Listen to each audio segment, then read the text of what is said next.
cut down a load of these from a very marshy area. Loads of small sticks growing up right in this compact area here. Should work great for arrow shafts.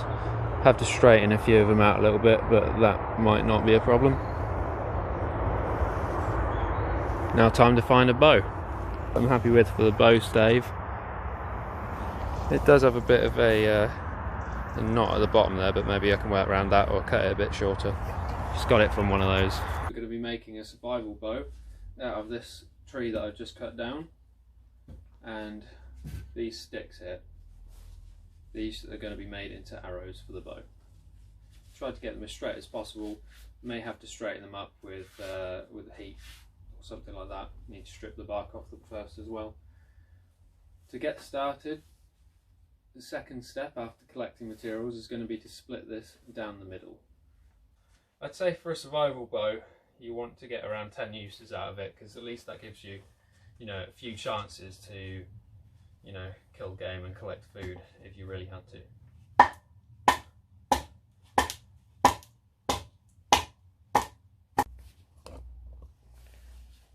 Okay, I've split the bow down the middle, the tree. We do have this sort of knotted part here which just throws the whole length of the bow straight off to one side, so we're just going to cut that off completely. Going to use the silky pocket saw for that. It is a really good saw. Let's see.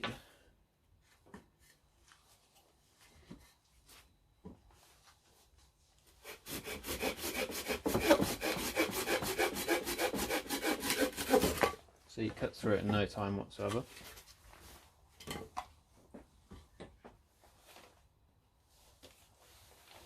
Let's test the length of this against us. And yeah, I don't want to cut off any more than that because it comes just below the chin.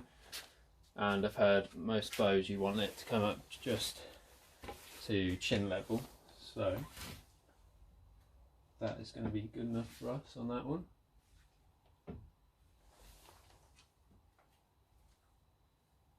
Yep, now to start removing material with our knife. I might even end up using an axe.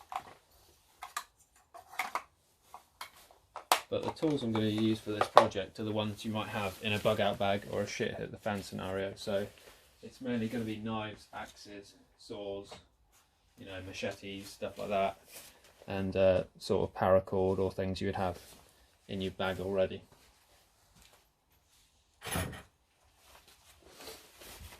Okay, time to start shaping.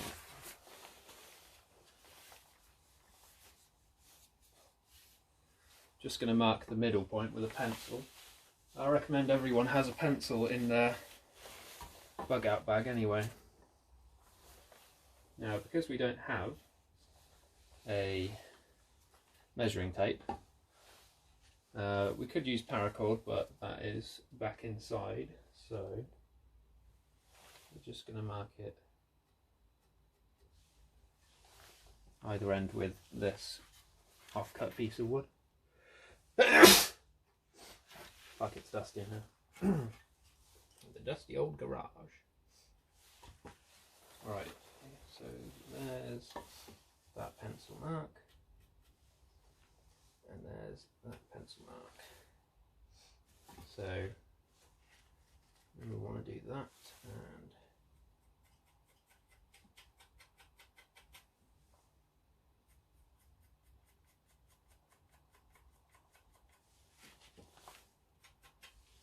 there we go. So that will be our handle length there, from there to there, and then it will sort of taper from this point on down towards the end of the limbs.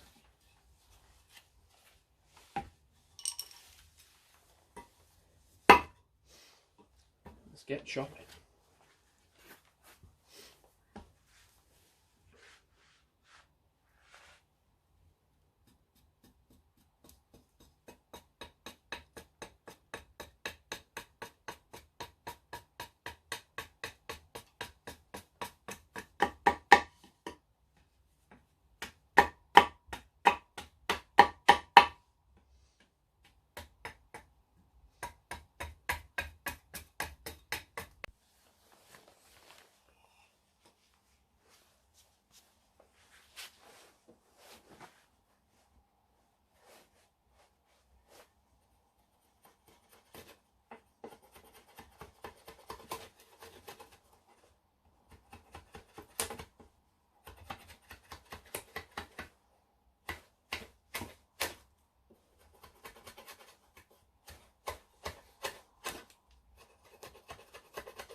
Okay, as we can see, here's the center point,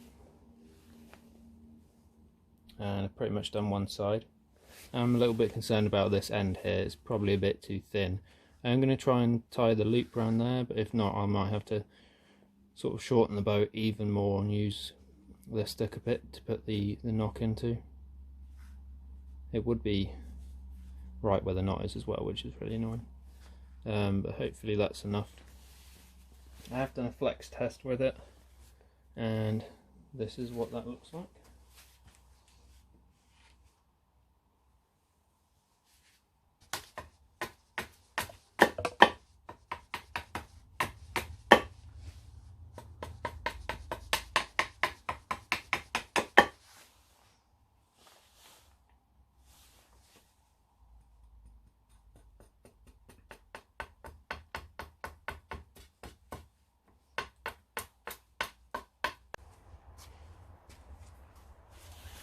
Lunch break time. So this is where we're at. This here is the one that flexes the most, that I'm pretty much happy with, apart from that tip being quite delicate. And here is the one that I'm working on now. It still needs material taking off from the underside here. Doesn't flex quite nearly as much. So just gonna have to keep carving away at it until it reduces enough to be similar to the other side, where they both bend equally. So I'm going to go inside, have my pizza, and get back to it.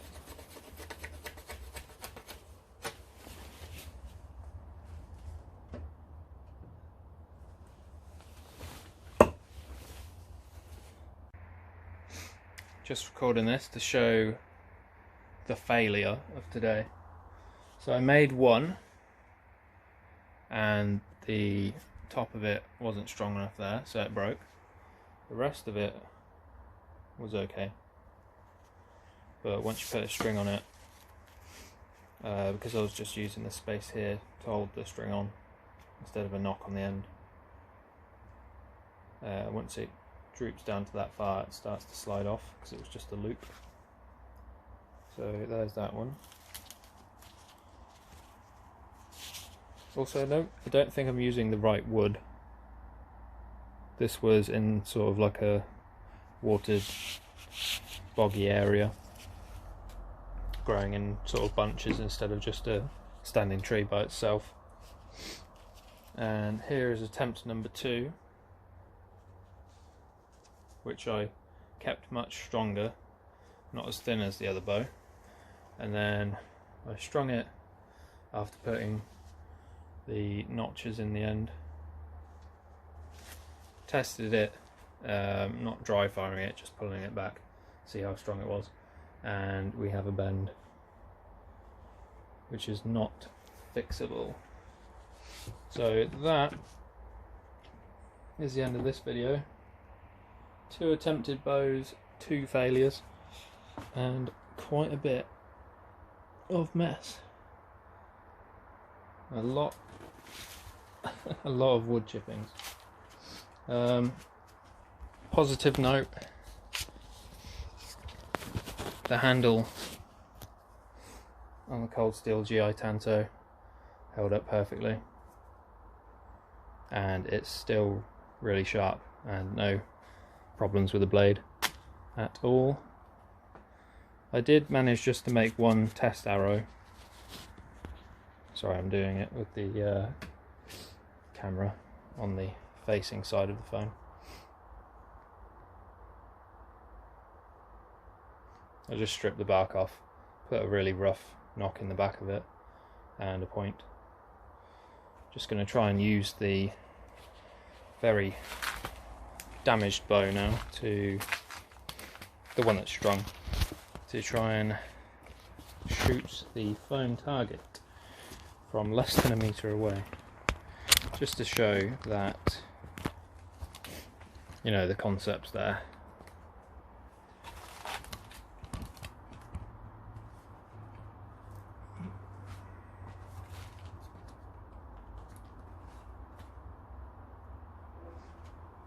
didn't straighten this out, by the way.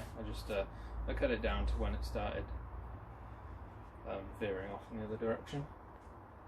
So the centre was there.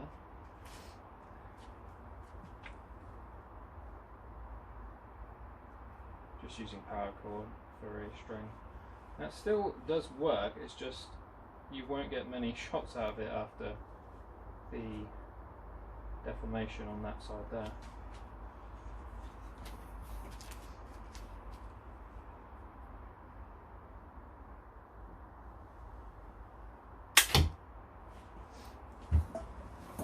As you can hear, it cracked on that one shot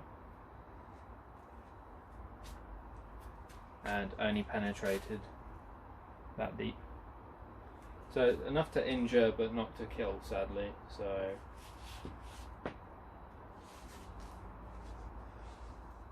these bows are going to be left to dry, and I'm just going to use them. I'm just going to burn them in the fire pit outside.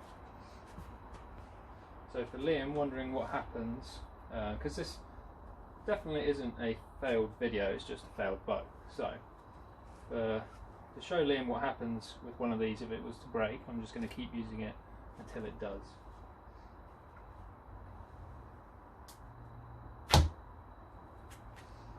And in this case, because that limb's already snapped, it's just going to keep losing power, yep, until it goes completely.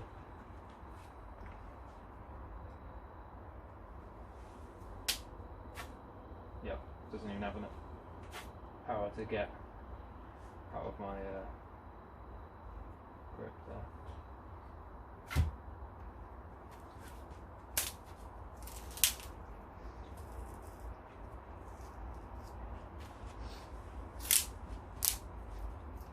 Probably not using the right wood, but I'm not the best at identifying trees. So I will probably make some arrows just because I want to make some mild steel, very, very small arrowheads, which I know for sure I'll be able to do. The bow was just a bit of a fluke, so I've never actually made one before, so this was a good lesson learnt. Pick the right wood, because yet again I have no idea what this one is. And yeah, that's about it. I think it was just the wood that actually failed me on this one, not the fact that it was too thin, because I left this one a bit thicker than the last one. The last one was my fault, that was too thin. But this one, I think it was just the wood that let me down on that one. But the knife and the saw that I used worked perfectly. See you on the next one.